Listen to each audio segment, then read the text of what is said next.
Assalamualaikum warahmatullahi wabarakatuh. Alhamdulillah.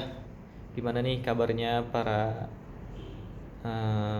teman-teman rekan-rekan sekalian, sahabat Adeni Channel, Masya Allah.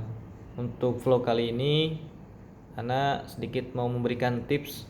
Jadi bagaimana memilih travel atau enggak, ibaratnya tips ya, yang mau umroh ya, ada 5 tips ya. Ini udah diberikan himbauan atau enggak diberikan tips ini udah dari Kemenag langsung.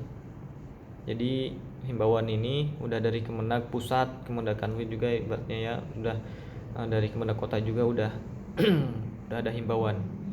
Jadi ada 5 tips bagi yang mau berangkat umroh ya.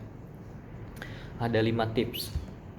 Yang pertama itu, sebelum para jamaah mau berangkat umroh, itu yang pertama pilih travel umroh yang berizin Kemenag ya.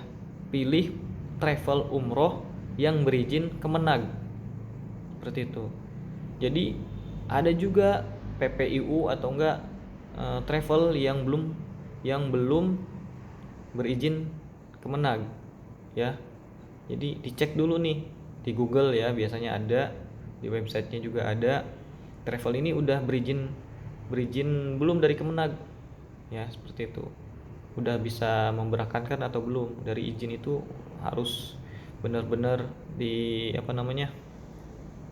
benar-benar diperhatikan. Itu yang pertama, pilih travel yang berizin Kemenag. Hati-hati, banyak sekarang kasus-kasus yang udah, jadi ada agent atau enggak travel yang mengumpulkan para jamaah tapi tidak berangkat. Oh, itu udah banyak ya, Insya Allah kasusnya udah banyak. Jadi hati-hati.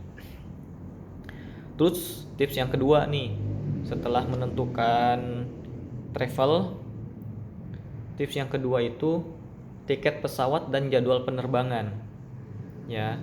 Biasanya di flyer atau enggak di brosur dari travel itu sudah ada tuh namanya, jadwal penerbangannya tanggal berapa ya, bulan apa, tanggal berapa, dan pesawatnya.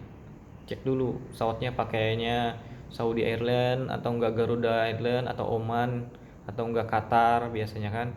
Terus juga ada juga yang transit kan. Ada juga yang sekarang lagi maraknya ya, yang Indigo, Masya Allah murah banget kan.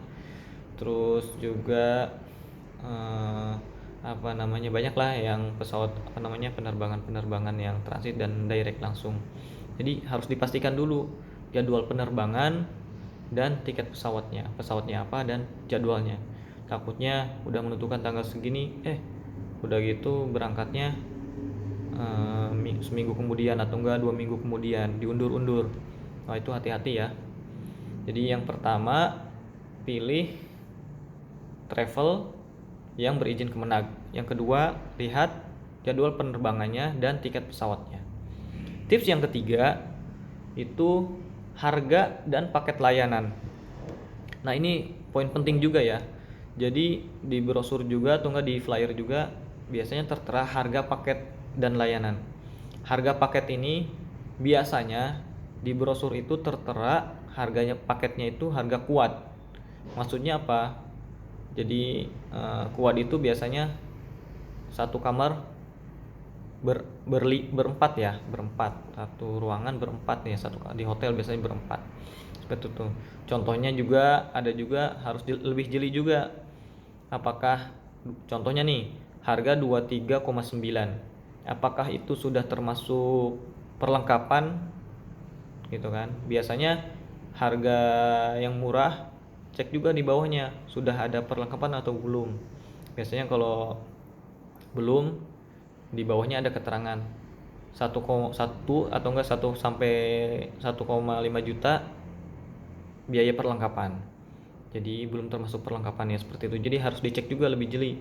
Tanya ke petugas staf adminnya atau enggak ke petugas travelnya yang jaga tuh, ke admin hotline lah biasanya ya lewat online. Itu tanya harga ini udah termasuk perlengkapan atau belum, seperti itu. Apa aja yang didapatkan dari harga paket yang tertera, seperti itu. Yayan include-nya seperti itu. Jadi udah dapat makan 3 kali sehari, udah perlengkapan biaya manasik, handling bandara seperti itu. Jadi udah full semuanya. Biasanya yang enggak include itu atau enggak exclude biaya pengurusan paspor, biaya meningitis, ya kan, kelebihan bagasi, itu yang biasanya di luar dari harga paket ya, dan layanan. Biaya laundry di hotel seperti itu ya, biasanya itu di luar dari include dari harga paket seperti itu. Terus yang keempat ya, yang keempat akomodasi selama berada di Arab Saudi. Nah ini penting juga ya, akomodasi. Jadi biasanya travel itu sudah bukan menyewa ya, ibaratnya udah kerja sama Muthalib yang di Arab Saudi, udah berkoordinasi ya, udah koordinasi untuk masalah bookingan hotel, udah gitu bookingan bus, udah gitu ke tempat-tempat yang untuk bahkan city tour yang di Mekah berapa hari, di Madinah berapa hari, biasanya seperti itu ya. Jadi itu penting juga nanti ditanya pada saat kita akan daftar umroh ya ke travel tersebut. Dan yang kelima, visa. Nah ini yang paling penting, visa. Visanya resmi atau enggak, visa umroh seperti itu ya.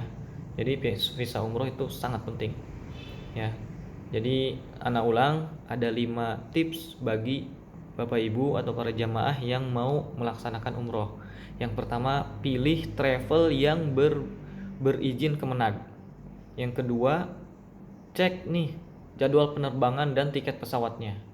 Dan yang ketiga, harga dan paket layanan. Harga dan paket layanan. Harga dan paket layanan. Terus yang keempat, cek juga akomodasi selama berada di Arab Saudi. Boleh tanya ke stafnya aja, insya Allah untuk konsultasi itu gratis biasanya ya. Konsultasi ke hotline atau enggak ke pihak travel itu gratis biasanya. Tanya apapun itu, tanya. Contohnya, Mas atau enggak Mbak, ini manasiknya misalnya berapa kali, udah gitu makan berapa kali, udah gitu pesawatnya direct atau enggak, pesawatnya apakah transit atau enggak direct, seperti itu kan gitu. Terus city tour kemana aja gitu kan, proses ibadah umrohnya seperti apa, seperti itu tanya aja, nggak apa-apa insyaallah. Terus yang terakhir tuh visa ya, visa itu sangat penting sekali. Mungkin banyak ya travel yang bandel ya, tanda kutip bandel. Jadi banyak yang mengumpulkan para jamaah, udah pada daftar gitu kan, udah gitu si pihak travelnya tidak memberangkatkan. Wow, itu udah banyak kejadian. Semoga bagi para bapak ibu yang ingin melaksanakan ibadah umroh, ada 5 tips yang tadi, semoga bermanfaat. Alhamdulillahirabbil alamin ya, semoga bermanfaat. Mungkin itu yang ana bisa sampaikan, semoga bermanfaat. Assalamualaikum warahmatullahi wabarakatuh.